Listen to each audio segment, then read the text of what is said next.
ओम शांती. आज आहे 19 मार्च 2025ची साकार मुलगी. आज बाबा महावाक्य मला सांगताय की हे माझ्या लाडक्या मुलांनो, तुम्हाला या जुन्या दुनियेतून आणि जुन्या शरीरातून जिवंतपणे मारायचे आहे आणि मग घरी जायचे आहे. त्यामुळे देह अभिमान सोडा आणि देही अभिमानी बना.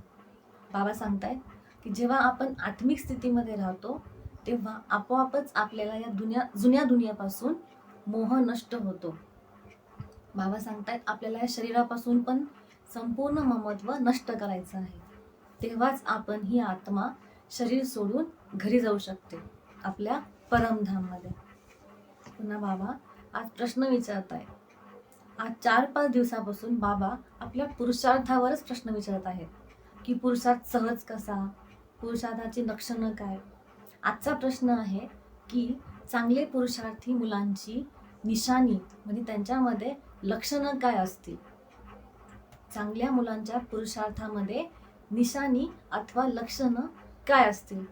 तर सगळ्यात पहिल्यांदा बाबा सांगतायत की जे चांगले पुरुषार्थी असतील ते सकाळी म्हणजे पहाटे लवकर उठून बाबांना आठवण करतील.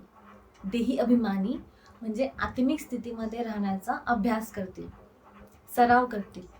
त्यांच्या मनामध्ये इतर कुठलीही व्यक्ती, वस्तू, पदार्थ येणार नाही. त्यांचे लक्ष इतकंच असेल की कुठल्याही देहधारीची याद आपल्या मनामध्ये नकोय. निरंतर ते 84च्या चक्राची आठवण करत राहतील आणि निरंतर त्यांच्या मनबुद्धीमध्ये 84चे चक्र म्हणजे स्वदर्शन चक्र फिरत राहील. तर बाबा म्हणतात, मला आठवण करा आणि 84च्या चक्राला याद करा. इतके पण केले तरी अहो सौभाग्य. यामुळेच बाबा सांगतायत फक्त मी आणि आपल्या वर्षाला आठवण करा. इतकं करणारी मुलं म्हणजे चांगली पुरुषार्थी मुलं आहेत. पुन्हा आज बाबा मुरलीमध्ये सतयुगाचं वर्णन सांगत आहेत आणि आपल्याला कशा पद्धतीने पुढे जायचे आहे, सतयुगामध्ये काय काय कसे कसे असेल याचे त्यांनी छोटेसे वर्णन केलेले आहे. पुन्हा बाबा आत्म्यावर ध्यान आपले आणत आहेत. बाबा म्हणतात आत्मा कधी मरत नाही. आत्मा अजर अमर अविनाशी आहे. जेव्हा ती शरीर घेते तेव्हा ती स्त्री आणि पुरुष म्हणून गायले जाते. पुन्हा बाबा म्हणतात आपण योगनी पवित्र बनणार आहोत. पुन्हा एक बाबा उदाहरण देत आहेत, जसं साप आपली कात सोडतो आणि तो ती कात सोडून निघून जातो, तसंच आपली आत्मा पण ही शरीर सोडून निघून जाणार आहे आपल्या घरी.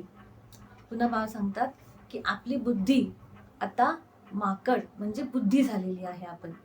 तर आपण ते बुद्धू झालेलो आहोत.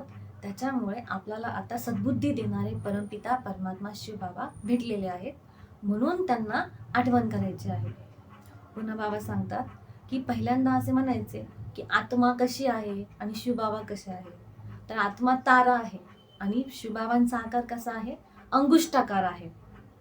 त्याच्यामुळे बाबा म्हणतात की आता कुठे सगळ्यांना अनुभव करण्यासाठी, योग करण्यासाठी आत्माचे स्वरूप स्पष्ट झालेले आहे.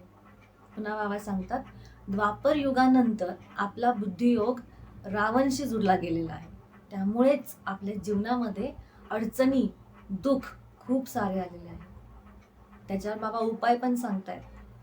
जर निरंतर ही स्मृती राहील की जे बाबा आम्हाला विश्वाचे मालिक बनवत आहेत, मी त्यांची आठवण करत आहे. जर हे वाक्य, हे महावाक्य आणि ही आठवण निरंतर स्मृतीमध्ये राहिली तर आपण नक्की पुरुषार्थामध्ये पुढे जाऊ आणि आपल्याला नशा राहील की स्वयं परमात्मा शिव मला भेटले आहेत. पुन्हा बाबा सांगताय की तुम्हाला नेहमी हर्षित राहायचे आहे, हसतमुख राहायचे आहे, कधीही रडायचे नाही. कारण रडले म्हणजे मन कमजोर झाले आहे आणि सर्वशक्तिवान परमात्मा आपल्याला भेटला आहे, तर आपण कधीही रडायचे नाही. पुन्हा बाबा मुरलीमध्ये पुढे हेच सांगतायत की पहिले काय करायचे, मंदिरामध्ये मोठे मोठे मंदिर बांधायचे, मग त्याच्यामध्ये मूर्ती स्थापन करायचे. आता नवीन प्रथा आली आहे, फक्त मूर्तीपूजा करायची, 7, 8, 10 दिवस, 5 दिवस घरी ठेवायची, नंतर त्या मूर्तीला पाण्यामध्ये वाहून टाकायचे. पण बाबा म्हणतात ती मूर्तीपूजेमध्ये तुमचे खूप पैसे वाया गेले. आता ते सगळं सोडून फक्त आणि फक्त आत्मा समजून मला आठवण करा.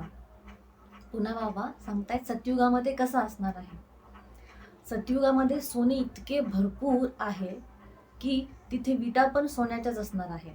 सोफा सेट, घर दार सर्व सोन्याचं असणार आहे. पण आता बाबा त्याची तुलना करतायत, आता सगळं लोखंडाचं आहे म्हणा, आयरन एजचं आहे. पुन्हा बाबा सांगतात की जसं 84च्या चक्राला तुम्ही जर आठवण केली तरच तुम्हाला सतयुगामध्ये बादशाही मिळणार आहे.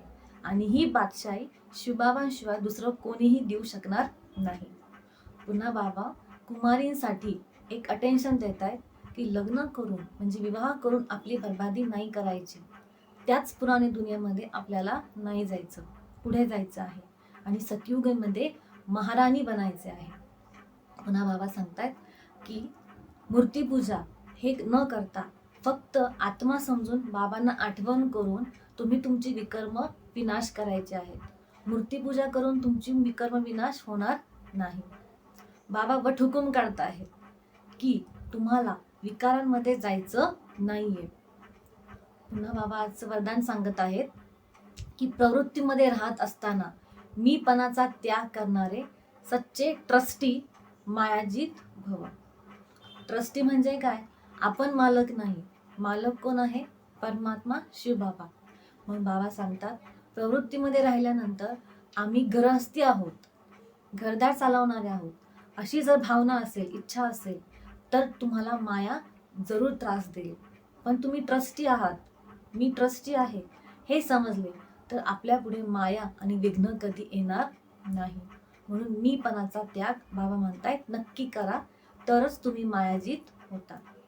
पुन्हा आजचं बोधवाक्य सांगतायत बाबा, जिथे अभिमान असतो तिथे अपमानाची भावना नक्की येते. जिथे अभिमान असतो तिथे अपमानाची भावना नक्की येते. पुन्हा बाबा आजचा अव्यक्त इशारा सांगतायत, बोलण्यामध्ये, चालण्यामध्ये, उठण्यामध्ये, बसण्यामध्ये आपली आंतरिक स्वच्छता, सभ्यता आणि सत्यता असावी. कारण आपलं उठणं, बसणं, बोलणं, चालणं सगळ्या क्रिया ह्या आपल्याला आपल्यामधून काय प्रत्यक्ष करतात? स्वयं परमात्मा प्रत्यक्षता होते. आपल्याला बघून सगळे हेच म्हणतात की ह्यांना शिकवणारे, ह्यांना पुढे नेणारे कोण आहेत? मग त्या सगळ्यांचे लक्ष बाबांकडे जाईल. मग अंतिम समयामध्ये जर बाबांची प्रत्यक्षता करायची असेल तर आपल्या चालण्या, बोलण्यामध्ये, उठण्यामध्ये एक सत्यता आणि आंतरिक स्वच्छता असायला हवी. ओम शांती.